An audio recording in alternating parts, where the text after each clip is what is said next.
میں اپنے جنتی ہونے کی پہچان لایا ہوں.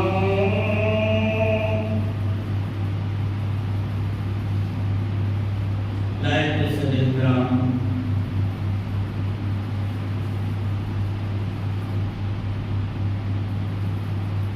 پیش امام مسلم محمدی سہس کو عزت مآب بزرگوں، دینی و ملی بھائیوں، عزیز و وفادار نوجوان ساتھیوں،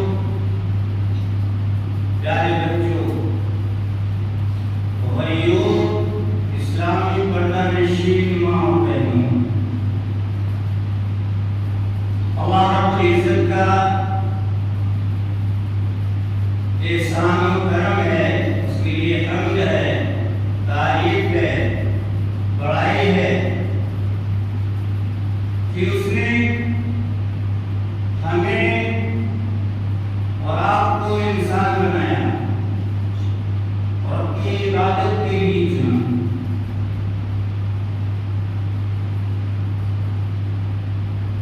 بے شمار درود و سلام نازل ہوں اللہ کے پیارے حبیب تاجدار مدنی رحمت مصطفیٰ محمد مصطفیٰ صلی اللہ علیہ وسلم پر، جن کی وجہ سے اور جن کے اصحاب کی محنتوں، کوششوں، کاوشوں کی وجہ سے یہ دین کی دولت ہمیں نصیب ہوئی. ہم بڑے ہی خوش نصیب ہیں الحمدللہ کہ ہمارے پاس توحید ہے. جس کے دل اور سینے میں توحید ہے، دنیا کی سب سے بڑی دولت اس کے پاس ہے.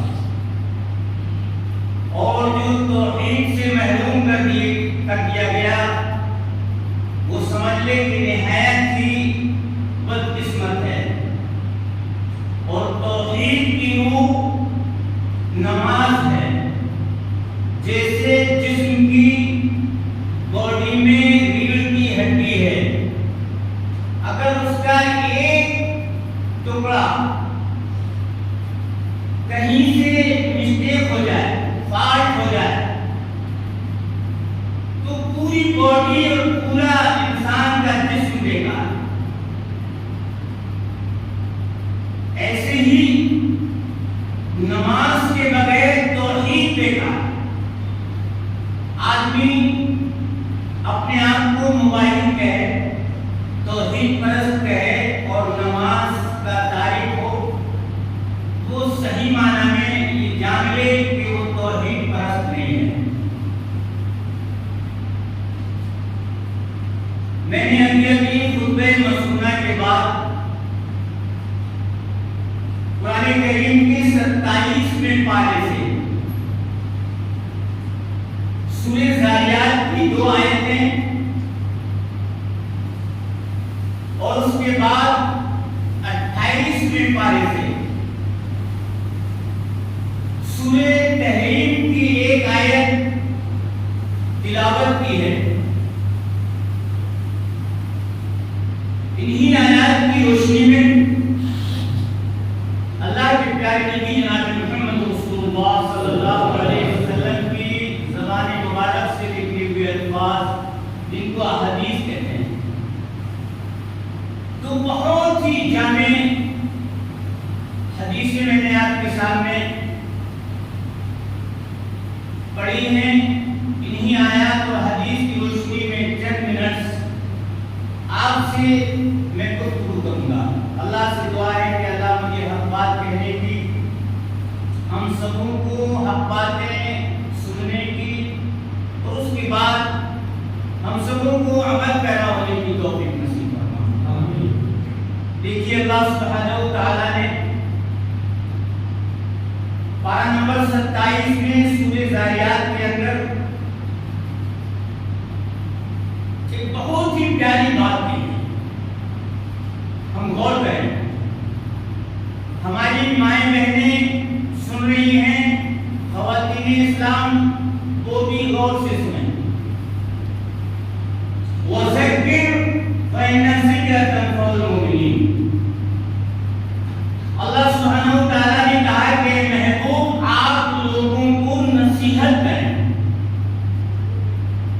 اس لیے کہ نصیحت مومنوں کو فائدہ کرتی ہے۔ پھر آگے اللہ تعالیٰ نے ہماری زندگی کا مقصد بھی بتایا کہ میں نے جنات اور انسانوں کی تخلیق صرف اور صرف اپنی عبادت کے لیے کی ہے۔ وما خلقت الجن والانس الا لیعبدون۔ اب ہم کیا سمجھتے ہیں اپنی زندگی کا مقصد؟ ہم یہ سمجھتے ہیں کہ ہماری زندگی کا مقصد کھانا پینا کھیلنا کودنا لہو لعب کرنا کوٹھی بنگلے بنانا بینک بیلنس کرنا فور ویلر گاڑیاں خریدنا اور عیش و آرام کرنا، بس یہ زندگی کا ہم نے مقصد سمجھا ہے۔ میرے بھائی یہ مقصد قطعی طور پر نہیں ہے۔ اللہ واضح کر رہا ہے وما خلقت الجن والانس الا لیعبدون، میں نے جنات اور انسانوں کی تخلیق محض اپنی عبادت کے لیے۔ دیکھیے اللہ کا شکر ہے کہ ابھی رمضان کا مبارک مہینہ ہمارے درمیان سے گیا ہے۔ رمضان کا مہینہ تو گیا ہے لیکن اسلام کا قانون نہیں گیا ہے۔ ہماری اپنی ایک سوچ ہے، ہمارا خیال ہے کہ رمضان کا مہینہ نکل گیا، جو بھی ہم نے ٹوٹی پھوٹی عبادت کی ہے، روزے رکھے ہیں، نوافل پڑھے ہیں اور ذکر و اذکار کیا ہے، قرآن کی تلاوت کی ہے، بس یہی ہمارے لیے سال بھر تک کے لیے کافی ہے۔ اب ہم 11 مہینے کے لیے آزاد ہو گئے، ایسا نہیں ہے، یہ ذہن سے نکال دیجیے۔ آپ نے ایک مہینہ ایک پریکٹیکل کیا ہے اور اللہ نے آپ کو اس ایک مہینے کے لیے اس لیے چنا کہ ایک مہینہ پریکٹیکل کرنے کے بعد، ایکسرسائز کرنے کے بعد اب 11 مہینے کے لیے تم تیار ہو جائے۔ تم یہ سمجھ رہے ہو کہ ہم آزاد ہو گئے، اب توحید کا قلادہ ہمارے گلے سے نکل گیا، اب نمازیں ہم پر ختم ہو گئی، اب نوافل ہم پر ختم ہو گئے، قرآن کی تلاوت بھی ختم ہو گئی۔ ایسا نہیں ہے میرے بھائی، اب آپ پر ایک بہت بڑی ذمہ داری آئی ہے اور اس ذمہ داری کو ہم سب کو نبھانا ہے۔ ایک بچہ طالب علم جب اسلامی مدارس میں پڑھتا ہے، مولوی عالم فاضل کرنے کے بعد جب اس کے سر پر پگڑی بنتی ہے تو وہ یہ سمجھتا ہے کہ اب میں آزاد ہو گیا، فارغ ہو گیا۔ لیکن میرے بھائی اس کی ذہنیت میں جو بات آئی کہ اب میں آزاد ہو گیا، فارغ ہو گیا، وہ صحیح معنی میں آزاد نہیں ہوا ہے، اب وہ فارغ نہیں ہوا ہے، بلکہ اس پر بہت بڑی ذمہ داری آئی ہے۔ اب اسے اپنے گھر کو دیکھنا ہے، اپنی قوم کو دیکھنا ہے، اپنے وطن کو دیکھنا ہے، اپنے ملک کو دیکھنا ہے، بہت بڑی ذمہ داری آئی ہے اس پر۔ ایسے ہی ہم یہ تصور نہ کریں کہ رمضان کا مہینہ نکلنے کے بعد اب ہم بالکل 11 مہینے کے لیے آزاد ہو گئے، فارغ ہو گئے، اب کوئی ذمہ داری ہماری نہیں ہے۔ بہت بڑی ذمہ داری اللہ کے نبی جناب محمد رسول اللہ صلی اللہ علیہ وسلم جو معصوم عن الخطا تھے، جن کے اگلے اور پچھلے گناہ بخش دیے گئے، اللہ اکبر، اتنی بڑی فکر دامن دی رہا کرتی تھی کہ جن کو دعوت توحید دینا، لوگوں کو اللہ کی طرف بلانا اور رات کو نفلی عبادت میں مشغول ہو جانا، قوم کے لیے دعائیں کرنا، اللہ اکبر، اور ایسی عبادت ہم کیا مثال دے سکتے ہیں؟ ہماری عبادت سے اور نبی کی عبادت کی کیا مثال دی جا سکتی ہے؟ کہ پوری رات آپ لمبے قیام، رکوع اور سجود کرتے، آپ کے پائے مبارک پر بھرا مت، اور جب سجدے میں جاتے تھے تو اتنے انداز کا سجدہ ہوا کرتا تھا، اتنی اطمینان کا سجدہ ہوا کرتا تھا کہ آپ کے جسم کی حرکت بالکل بند ہو جاتی تھی، اور گلے سے ایسی آواز آتی تھی کھڑکھڑاہٹ کی، جیسے چولہے پر دیگچی میں کوئی چیز گرم ہو رہی ہے، کھول کے رکھا ہو۔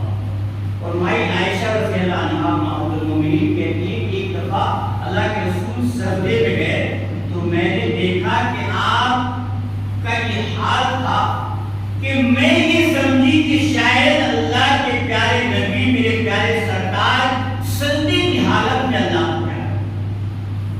اللہ اکبر، یہ نبی کی نماز کا حال تھا۔ اسی لیے میرے بھائیوں، ہم سوچیں، غور کریں کہ ہمارے اوپر کیا ذمہ داری ہے، ہم کس لیے دنیا میں بھیجے گئے ہیں، ہماری تخلیق کا مقصد کیا ہے، کیوں پیدا کیے گئے ہیں۔ اللہ کے نبی جناب محمد رسول اللہ صلی اللہ علیہ وسلم اپنی بیٹی سے، حضرت فاطمہ الزہرا سے ایک مرتبہ کہہ رہے ہیں، اور آپ جانتے ہیں وہ فاطمہ خاتون جنت جس کا مقام اور مرتبہ ہے کہ وہ جنتی خواتین کی سردار ہوگی۔ اللہ اکبر، آج تک کسی ماں نے اس جیسی بیٹی نہیں ہے، کوئی عورت آج تک فاطمہ جیسی نہیں ہے، اور نہ قیامت کی صبح تک۔ بنی اسرائیل میں حضرت مریم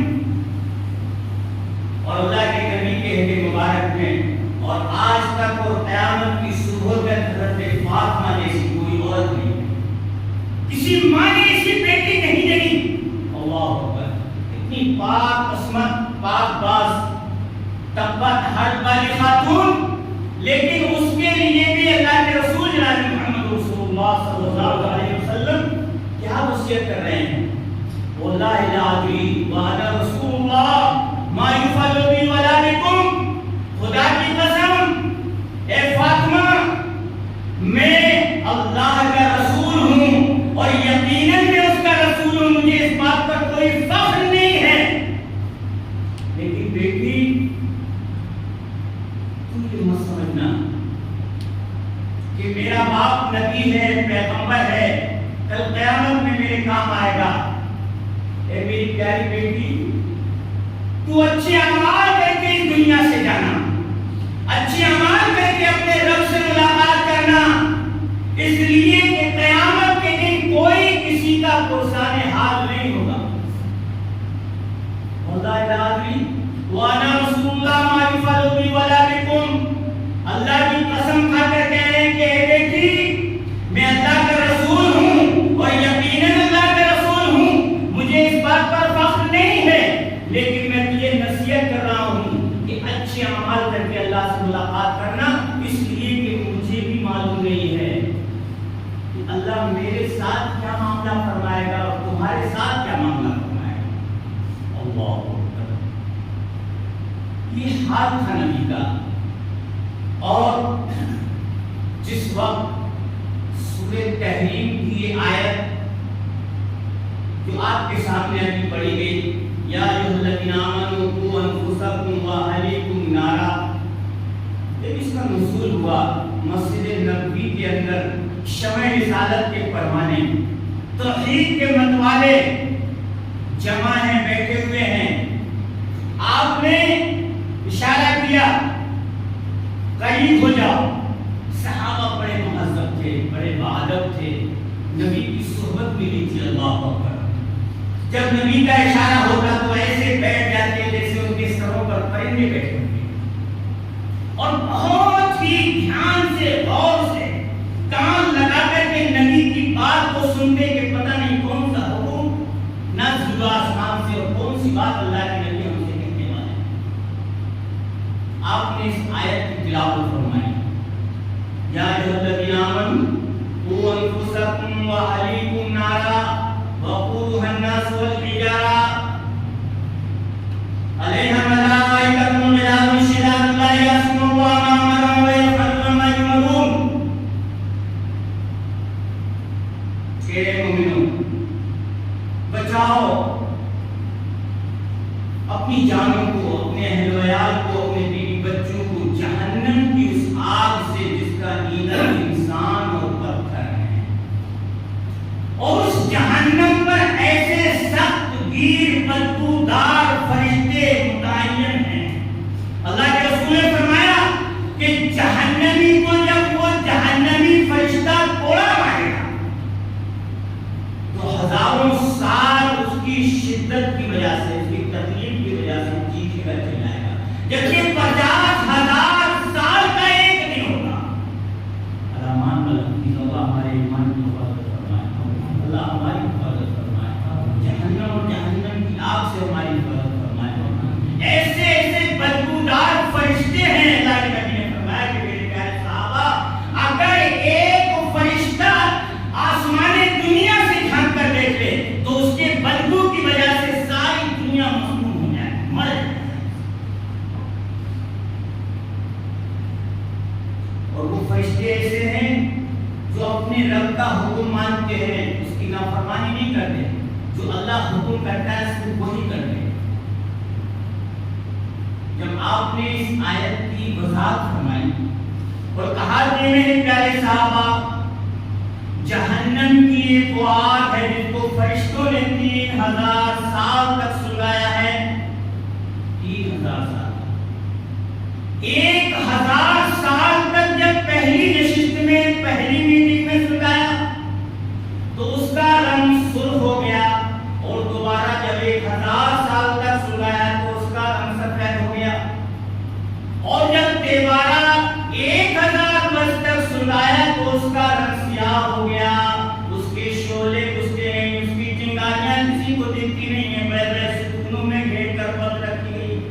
نار اللہ المقدہ التي تطلع على الافئدہ انها علیہم صدا فی عمد ممددہ.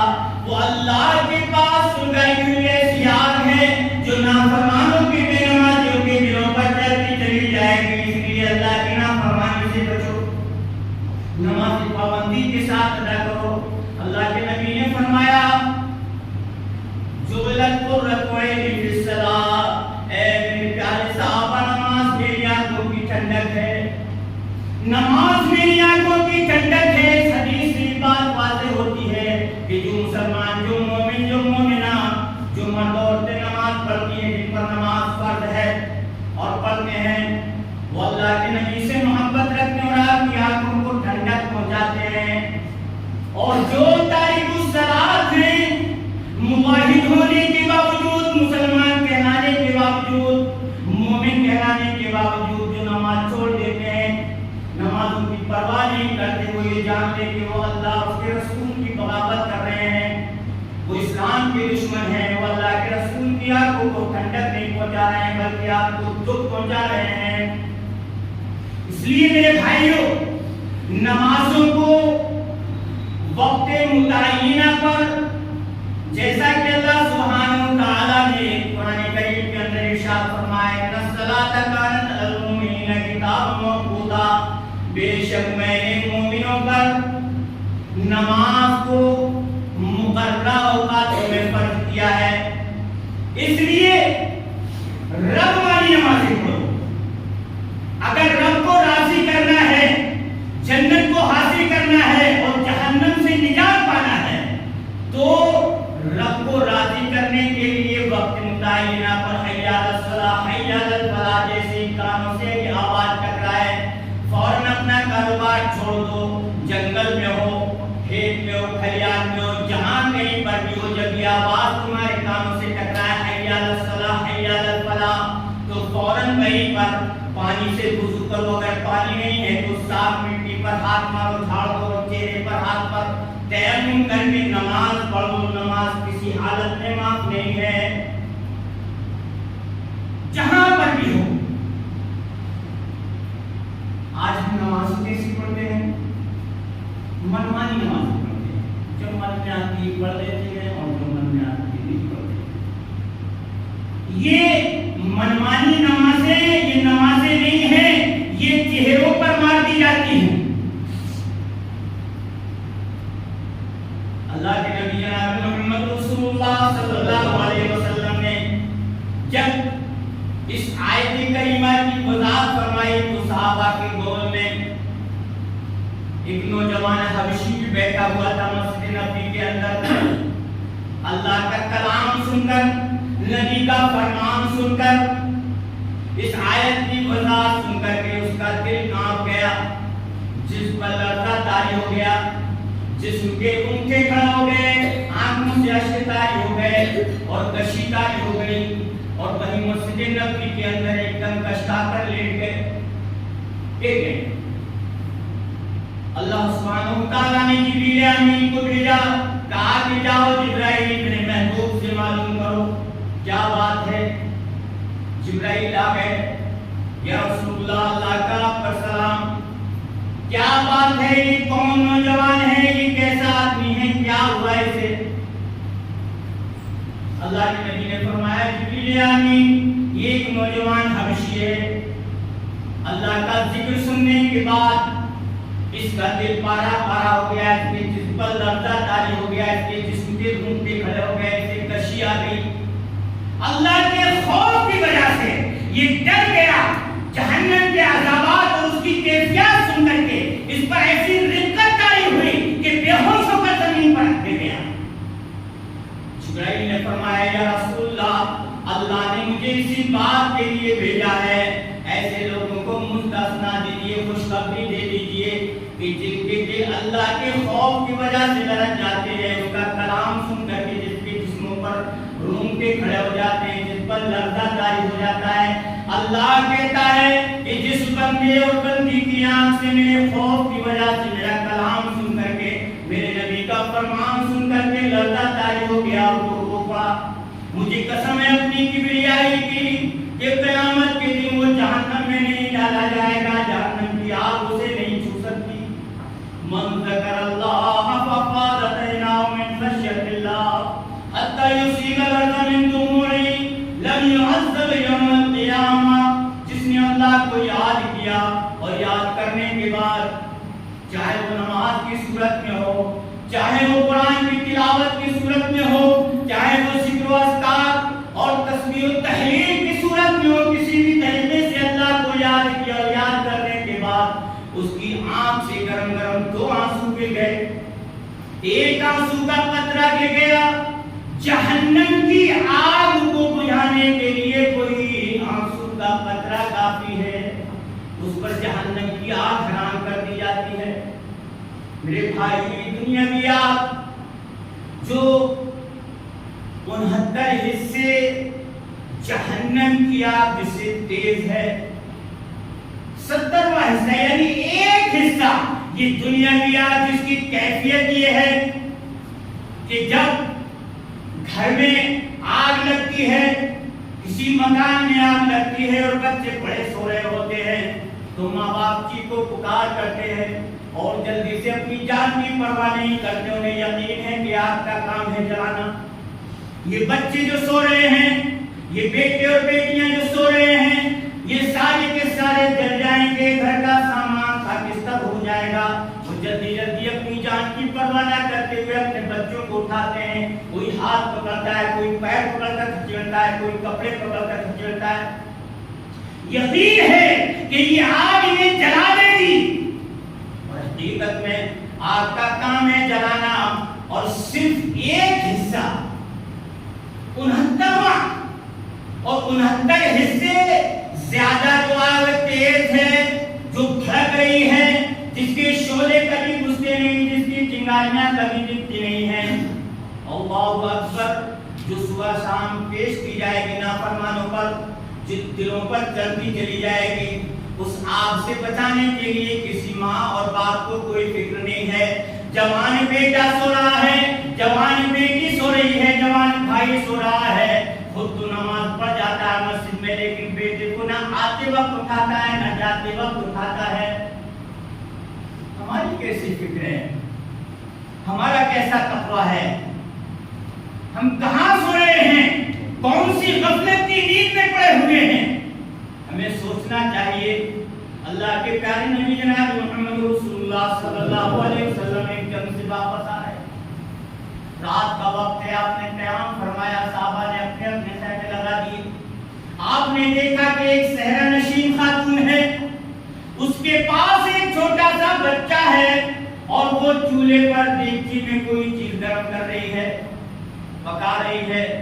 اس کی تھوڑی سی نظر ذرا ہٹی تو دیکھا کہ بچہ آپ کی طرف پہنچ گیا۔ اس نے چیخ کر کے اس بچے کو اپنے سینے سے لگایا۔ یقین تھا اس کو کہ یہ آگ میرے بچے کو جلا دے گی۔ اللہ کے نبی نے یہ منظر دیکھا، صحابہ سے آپ کہہ رہے ہیں میرے پیارے صحابہ، کیا کوئی ماں اپنے بچے کو، اپنے لمبے جگر کو، ننہال کو اپنی نظروں کے سامنے آگ میں جلتے ہوئے دیکھ سکتی ہے؟ صحابہ نے کہا یا رسول اللہ، ہمارے ماں باپ پر قربان ہوں، کوئی ماں اپنے بچے کو اپنی نظروں کے سامنے آگ میں جلتے ہوئے کیسے دیکھ سکتی ہے، کیسے گوارا کر سکتی ہے؟ تو پیارے نبی نے ارشاد فرمایا کہ میرے پیارے صحابہ، اللہ کے پاس رحمت کے سینکڑوں نہیں، ہزاروں نہیں، لاکھوں نہیں، کروڑوں درجے ہیں، اور اس میں سے ایک چھوٹا سا مادہ رحمت کا ماں کے رحم کے اندر اللہ نے رکھا ہے، جس کی وجہ سے ماں اپنے بچے پر اتنی مشفق اور مہربان ہوتی ہے کہ وہ رات کی تاریکی میں، جاڑے کے کڑاکے کے موسم میں جب بچہ بستر پر غلاظت کر دیتا ہے، پیشاب کر دیتا ہے، بستر خراب ہو جاتا ہے، بچے کو صاف کرتی ہے، اگر سوکھا ہے تو ٹھیک ہے سو جاتی ہے، ورنہ بچے کو سوکھے میں سلاتی ہے، خود گیلے میں سو جاتی ہے۔ کیا مانگتا ہے ماں کی، کیا محبت ہے؟ لاکھوں کروڑوں رحمت کے اس مادے میں سے صرف ایک مادہ ماں کے رحم کے اندر رکھتا ہے۔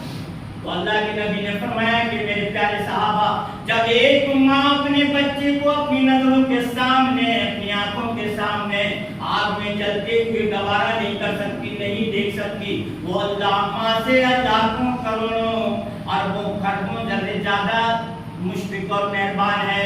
وہ اپنے بندوں کو جہنم کی آگ میں کیسے ڈالے گا؟ اللہ یہ کہ جو اس کی نافرمانی کریں گے۔ وَمَنْ أَعْرَضَ عَنْ ذِكْرِي فَإِنَّ لَهُ مَعِيشَةً ضَنكًا وَنَحْشُرُهُ يَوْمَ الْقِيَامَةِ۔ نافرمانی اگر ہوگی، اس کی بغاوت ہوگی، اس کے دین کی بغاوت ہوگی، اس کے نبی کی بغاوت ہوگی، تبھی اللہ تعالیٰ جو ہے جہنم کی آگ میں ڈالے گا۔ صحابہ نے پوچھا اللہ کے رسول یہ بتائیے کہ اللہ کا بندوں پر کیا حق ہے؟ تو آپ نے فرمایا کہ میرے پیارے صحابہ، اللہ کا بندوں پر یہ حق ہے کہ بندے اس کی عبادت کریں اور اس کے ساتھ کسی کو ساتھی اور شریک نہ ٹھہرائیں۔ تو پھر صحابہ نے دوسرا سوال کر دیا کہ اللہ کے رسول، ہمارے ماں باپ پر قربان ہوں، اور بندوں کا اللہ پر کیا حق ہے؟ تو آپ نے فرمایا کہ میرے پیارے صحابہ، بندوں کا اللہ پر یہ حق ہے کہ جب وہ اس کی عبادت کریں، اس کے ساتھ کسی کو ساتھی و شریک نہ ٹھہرائیں، تو اللہ ان کو عذاب نہ دے۔ میرے بھائیوں، باتیں تو بہت ساری ہیں، 1:05 ہو گئے، 1 بجے کی اجازت کی بہرحال میں آپ سے بات چاہتا ہوں۔ انشاءاللہ ملاقات ہوگی۔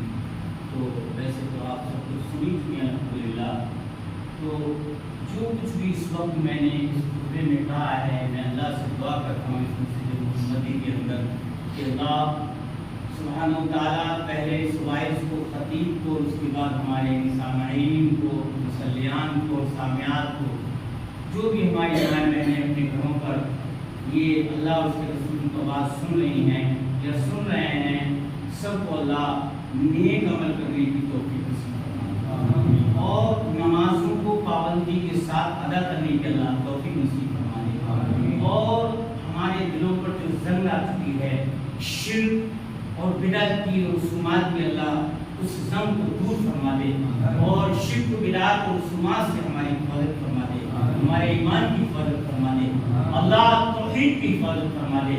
اے اللہ، ہمیں جو مسلمان بھائی صاحب فراش ہیں، بیمار ہیں، اللہ اللہ ان کو شفا کلی شفا اللہ کاملہ کا فرما دے اللہ جو بھی غیر وطن میں ظالموں کے چنگل میں پھنسے ہوئے ہیں اللہ تو اپنی رحمت کاملہ سے ان کو بری فرما دے اللہ مسلمانوں کی غیبی مدد فرما دے اے اللہ ہماری کوئی عزت اور وقار کو پھر دوبارہ لوٹا دے رب العالمین ہم خوار ہیں بدخوار ہیں ڈوبے ہوئے ذلت میں ہیں کچھ بھی صحیح لیکن تیرے محبوب کی امت میں ہیں اللہ تو اپنے محبوب کا امتی ہونے کی وجہ سے ہمارے گناہوں کی بخشش فرما دے اے اللہ ہماری زندگیوں میں توحید کوٹ کر بھرے اے اللہ توحید کی دولت سے ہمیں مالا مال فرما دے نمازوں کو پابندی کے ساتھ ادا کرنے کی توفیق نصیب فرما دے اللہ جو مقروض ہوں کے قرضے کے ادائیگی کے سامان مہیا فرما اللہ جو بے اولاد ان کو صاحب اولاد بنا دے اور جو صاحب اولاد ہیں تو اپنا فرما بردار بنا اور ماں باپ کا بھی فرما بردار بنا دے اللہ جو کہ دنیا میں رہے عزت کے ساتھ زندہ رہے اور بات میں وقت کے ایمان پر توفیق ہمارا فرماؤ علیہ السلام علیکم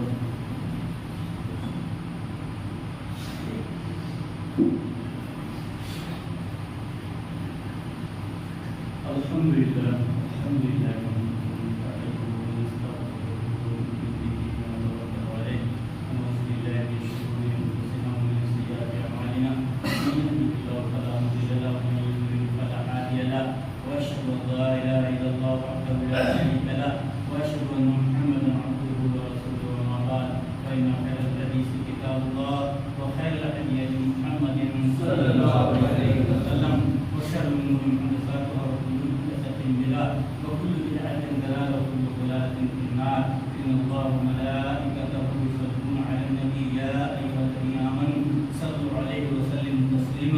اللهم صل على محمد وعلى ال محمد كما صليت على ابراهيم وعلى ال ابراهيم انك حميد مجيد اللهم بارك على محمد وعلى ال محمد كما باركت على ابراهيم وعلى ال ابراهيم انك حميد مجيد سبحان ربك رب العزه عما يصفون والسلام على المرسلين والحمد